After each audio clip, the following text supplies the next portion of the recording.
Hi friends, ఈ story కనుక మీకు నచ్చినట్లయితే లైక్, కామెంట్, షేర్, సబ్స్క్రైబ్ చేసుకోవడం మర్చిపోకండి. అలానే హై పాయింట్స్ ఇచ్చి మరింత రీచ్ వచ్చేలా చూడండి. డిఫెండ్లో పార్ట్ 31. ఓహ్, కేర్లెస్ లుక్ ఇచ్చి సంజీవ్ చేతిని అందుకుంది Misty. See Misty, maintain the distance. I don't like this అని సీరియస్గా చెప్పి ముందుకు కదిలాడు సంజీవ్.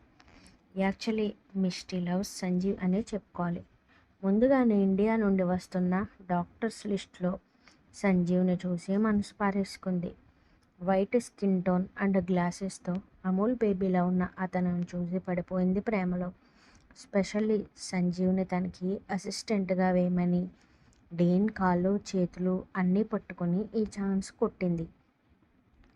ఈవినింగ్ వరకు మిస్టీతో సీరియస్నెస్ మెయింటైన్ చేసి రూమ్కి రాగానే స్వప్నకి కాల్ చేశాడు Sanjeev.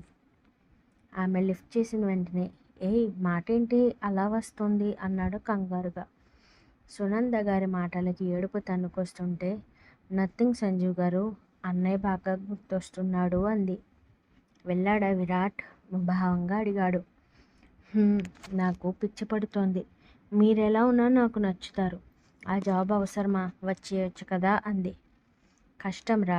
Once terms and కండిషన్స్పై sign చేశాక ఏ రీజన్ అయినా వెళ్ళడానికి పర్మిషన్ ఇవ్వరు. అలా వచ్చేయాలంటే వాళ్ళు అడిగిన పెనాల్టీ పే చేయాలి. మిస్సింగ్ ఫీలింగ్ వస్తుంది నాకు. మీటు, ఇలా కూడా బాగుందిలే. లైఫ్ లాంగ్ ఒక మెమరీగా గుర్తుంటుంది. మాట్లాడుతూ ఉండు, కుక్ చేసుకుంటానని చెప్పి ఇయర్ పాడ్స్ కనెక్ట్ చేసుకున్నాడు. నలుగురు ఒకే చోట ఉంటున్నారా? ఎస్, వాళ్ళు సింగిల్ చింతకాయలు కాబట్టి నైట్ అయ్యే వరకు బయటకు పోతున్నారు. మరి మీరు? నీ అనుమానం మండిపోను, ముసుగు తని పడుకుంటున్నానే అన్నాడు దీనంగా. స్వప్న చిన్నగా నవ్వడంతో అతనితో మాట్లాడుతూ తాత్కాలికంగా సునంద గారి మాటల్ని మర్చిపోయింది. సంజీవ్తో మాట్లాడుతున్న ఆమెకి వరేణ్య ఆగకుండా ఫోన్ చేస్తుందని తెలియకుంటే, ఐఎమ్ సారీ శాండీ పాప, అమ్మ గురించి తెలుసుగా అని అనుకుంది డల్గా. ఆ మర్నాడు ఉదయాన్నే ఆఫీస్కి వెళ్తున్న విరాట్ ముందు ఒక ఫైల్ పడేసి, ఒక 10 డేస్లో ఈ ఫైల్ కంప్లీట్ చేయాలి అన్నాడు కేశవ్. ముక్కలు చేసిన ఆ ఫైల్ని ఫేస్పై విసిరేస్తూ, అవసరం నీది, ఆర్డర్ వేస్తున్నావు ఏంట్రా అన్నాడు సీరియస్గా. విరాట్, ప్రతి విషయంలో నువ్వు ఇలా రెస్పెక్ట్ లేకుండా మాట్లాడటం నాకు నచ్చట్లేదు. కేర్లెస్గా లుక్ ఇచ్చి టిఫిన్ పెట్టుకొని తింటున్నాడు అతను. విరాట్, నేను మాట్లాడేది నీతోనే. అన్నయ్యకి వినిపిస్తోంది కేశవ, ఎందుకు పదే పదే రిపీట్ చేస్తున్నావు అన్నాడు. Shut up you idiot. You also shut up idiot. నోరుంది తినడానికి, ఇష్టం వచ్చినట్టు వాగడానికి కాదు. మా వాళ్ళని రిస్క్లో పెట్టలేక ఈ కొంపలో ఉండాల్సి వస్తుంది. లేకపోతే కమోట్లో బుర్ర పెట్టి ఊపిరాడకుండా చేస్తే ముసలి ప్రాణం 10 నిమిషాల్లో చస్తావు అన్నాడు విసుగ్గా. నేను చేస్తే మిమ్మల్ని జైల్లో వేస్తారు. జీవితాంతం చెప్పకూడు తింటూ బ్రతకాలని ఎగతాళిగా చెప్పాడు. ఏహే, తినేప్పుడేంటి నీ ఎదవసోది. వర్క్ కావాలంటే రిక్వెస్ట్ చేయి, లేకపోతే మేమిద్దరం మూవీ పెట్టుకుని కేఎఫ్సి ఆర్డర్ పెట్టుకుని ఈ డేని ఎంజాయ్ చేస్తాం అన్నాడు వికాస్ పళ్ళు పటపటా కొరుకుతూ. ఓకే, నేను రిక్వెస్ట్ చేస్తున్నాను. ఈ వర్క్ మీరిద్దరూ 10 డేస్లో కంప్లీట్ చేయాలి. ప్లీజ్ ఈరోజే స్టార్ట్ చేయండి అన్నాడు రిక్వెస్టింగ్గా. కేశవ్ తగ్గడంతో విరాట్ సోల్ సాటిస్ఫై అవ్వగానే ఒరిజినల్ ఫైల్ తీసుకురా అని అడిగాడు. అది డూప్లికేట్ అని ఎలా కనిపెట్టాడని షాక్ అవుతూ ఫైల్ అతని చేతిలో పెట్టాడు. తిన్న తర్వాత ప్లేట్ కింద మనీ పెట్టి బయటకు వెళ్ళిపోయాడు విరాట్. ఏయ్, డబ్బులేంటి తీసుకుంటున్నావు? ఇద్దరు బాబులు ఏం తిన్నా ఇలాగే ఇస్తున్నారు పెదబాబు గారు. కొడుకులపై కోపానికి ఆమెపై చూపించి తల పగిలిపోయాక సాటిస్ఫై అయ్యి, what are you doing darling అంటూ సత్యగారు రూమ్కి వెళ్ళాడు. వర్కర్తో శారీ కట్టించుకుంటున్నాడ కంగారుగా చుట్టుకుని అతని వైపు ఆగ్రహ జ్వాలలు విసురుతుంటే, నేనే కదా డియర్, ఎన్నిసార్లు నేను న్యూడ్గా చూసుంటే ఇద్దరు పిల్లలు వచ్చేవారని వెకిలిగా అన్నాడు. పక్కనున్న ఫ్లవర్ వాజ్తో అతను తల పగలగొట్టాలని చూసేలోపు సత్యగారి చెంప పగలు కొడుతూ, నీ పొగరే వాళ్ళిద్దరికీ వచ్చింది, మొత్తం కట్ చేస్తా అని పళ్ళు నూరుకున్నాడు. పెళ్లి పనులు వేగంగా సాగుతున్నాయి వరేణ్య ఇంట్లో. విరాట్ 2 days కాల్ చేసినా అతనితో మాట్లాడాలనిపించక ముహూర్తం టైం చెప్పి ఫోన్ని పక్కన పడేసింది. వినాయకుడి బియ్యం కట్టడం, బట్టలు కొనడం అన్ని పనులు చాకచక్యంగా జరిగిపోతుంటే ఆఖరిగా పెళ్లి కూతురుని చేసి అక్షింతలు వేశారు. లక్షణంగా ఉన్నావు వరేణ్య, ఇంకొక రోజు ఇలానే ఉండు, తరువాత నాకు ఈ భయం తప్పుతుందని మెటికలు విరుస్తూ అన్నారు సునంద. నాకు కూడా నేను నస తప్పుతుందని చాలా హ్యాపీగా ఉందమ్మా అంటూ రూమ్కి వెళ్ళాక తన పిక్ని తీసి విరాట్కి సెండ్ చేసింది. వంగ పువ్వు రంగు పట్టు చీరలో అసలు నగలు లేకుండా సింపుల్గా ఉండటంతో, ముహూర్తం గుర్తుందిగా విరాట్, సరిగ్గా 10 గంటల 18 నిమిషాలకి నువ్వు వచ్చి జీలకర్ర బెల్లం నా నుదుటిపై పెట్టాలని చెప్పి ఫోన్ ఆఫ్ చేసి పక్కన పడేసి, అలా జరగకపోతే ఏం చేస్తానో నువ్వు ఊహించలేవని నవ్వుకుంటూ చేతిలో దాచుకున్న బాటిల్ని చూసుకుంటూ గుప్పెట బిగించింది. ఇంతలో విరాట్ నుండి ఏదో టైపింగ్ వస్తుంటే ఫోన్ని స్విచ్ ఆఫ్ చేసేసి పక్కన పెట్టేసింది వరేణ్య. భోజనం ప్లేట్ పట్టుకుని శేఖర్ గారు రావడంతో, ఎలా ఉన్నాను డాడీ అంది. లక్షణంగా ఉన్నావు తల్లి, నిన్న విరాట్ కాల్ చేశాడు. వాడిని మండపంలోనే చూడాలనుకున్నాను డాడీ, నాకు విరాట్పై నమ్మకం ఉంది.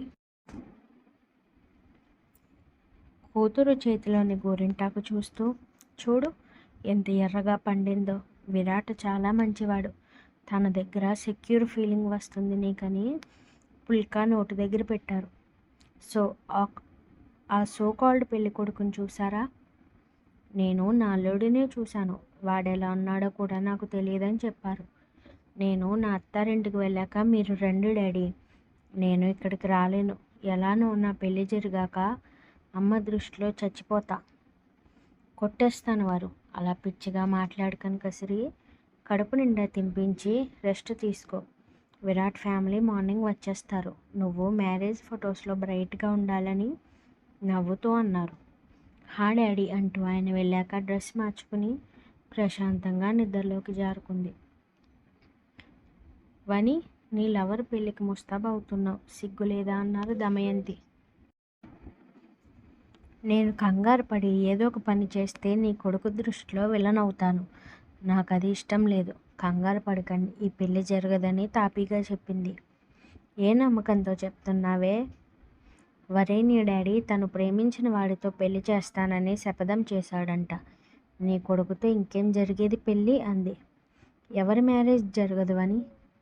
నా ఫ్రెండ్ది, వాడికి బలవంతం మ్యారేజ్ జరగదని చెప్తున్నాను. Are you serious? ఎస్. ఇంతకీ నిన్ను చూసి వరేణ్య ఎలా ఫీల్ అవుతుందంటావు? పిచ్చ షాక్లో ఉంటుంది. ఆ రోజు విరాట్తో దాన్ని చూశాను కాబట్టే ఈ లెటర్ డ్రామా ఆడి దాని తల్లిని నొక్కేశాను, అందుకే కదా 2 years వరకు వద్దన్నది కాస్త 15 రోజులకి చేసేయాలని పట్టుబట్టిందని నవ్వుతూ అన్నాడు. ఐఆమ్ సో హ్యాపీ, రేపు మార్నింగ్ వెళ్ళాలిగా, రెడీగా ఉండని నవ్వుతూ చెప్పింది వని. నీతో వర్క్ గురించి డిస్కస్ చేయాలి, లోపలికి రా అన్నాడు అతను. షూర్ అని నవ్వుకుంటూ దమయంతి గారి కన్ను కొట్టి లోపలికి వెళ్ళింది వని. హే భగవాన్, కొన్ని కోట్లకి వారసురాలైన వని నా కోడలుగా అయ్యేలా చూడు, నీకు కొబ్బరికాయలు కొడతానని మొక్కు కట్టారు Damayanti. This is the last intimation వని, పెయిన్ అని గోల చేయకుండా ఫుల్గా కోఆపరేట్ చేయి అన్నాడు అల్లుకుపోతూ. నేను ఎప్పుడైనా డిసప్పాయింట్ చేశానా అంటూ అతన్ని మరింతగా రెచ్చగొట్టసాగింది ఆమె. ఆఫీస్లో వర్క్ కంప్లీట్ చేసి ఇంటికి వచ్చిన విరాట్ హాట్ షవర్ కింద నిలబడి తనకున్న అలసటను మొత్తం తీర్చుకున్నాడు. ఇష్టపడి చేసే పనికి ఒళ్ళు అలసినా నీరసం రాదు, అదే కష్టంగా చేసే పని అయితే ఏసీలో కూర్చున్న విసుగొస్తుందని విరాట్కి అర్థమవడంతో టవల్ కట్టుకుని బ్లాక్ డ్రెస్ తీసుకున్నాడు. హెయిర్ సెట్ చేసుకుని కిందకొచ్చిన విరాట్ని చూస్తూ, ఎక్కడికి వెళ్తున్నావు అన్నాడు కేశవ్. నీతో చెప్పాలా అన్నట్టు ఉంది విరాట్ చూపు. కేశవ, ఒక పర్సన్ ఇంపార్టెంట్ వర్క్పై బయటకు వెళ్తున్నప్పుడు బుద్ధి లేని వెధవ మాత్రమే నీలా అడుగుతాడు. Shut up. You also shut up. Virat 3 days personal వర్క్పై ఆచిపోతున్నాడు.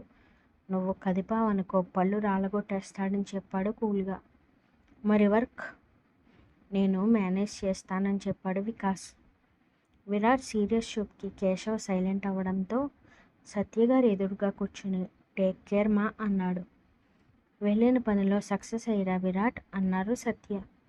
ఇంతలో టిక్కు టిక్కు అని తిప్పుకుంటూ నడిచొచ్చిన కామిని హలో బాస్ అంది వయ్యారంగా. 4 days బ్యాక్ వస్తానంది కాస్త షెడ్యూల్ టైట్ అయ్యి ఈ రోజు వచ్చింది. కామి వెళ్ళేటప్పుడు ఎలా ఉంటుందో చూడాలి మరి. ఆమెని చూడగానే అన్నదమ్ములు ఇద్దరు పిడికిలి బిగుసుకోవడంతో ఇదిగో బాస్ నువ్వు అడిగిన డీటెయిల్స్ అంది. సైలెంట్గా ఆ ఫైల్ని హైడ్ చేశాక నేను ఆఫీస్లో మీట్ అవుతాను, ఇక్కడ నుండి వెళ్ళిపో అన్నాడు.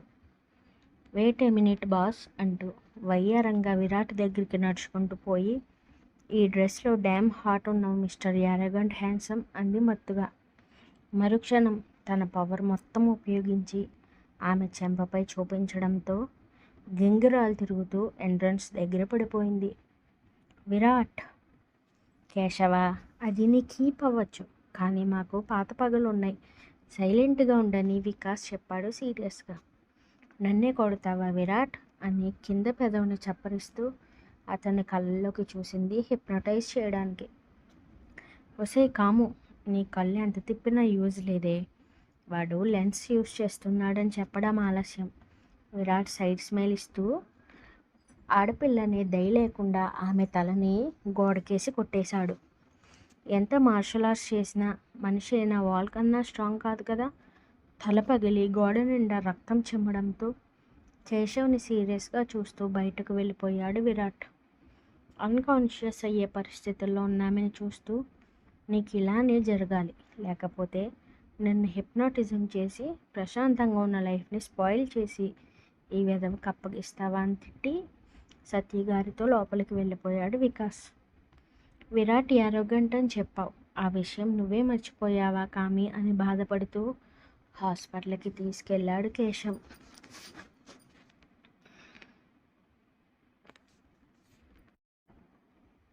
వాట్ నెక్స్ట్ అప్డేట్లో విరాట్ సార్ పొట్టి పిచ్చుక పెళ్లి చేసేద్దాం.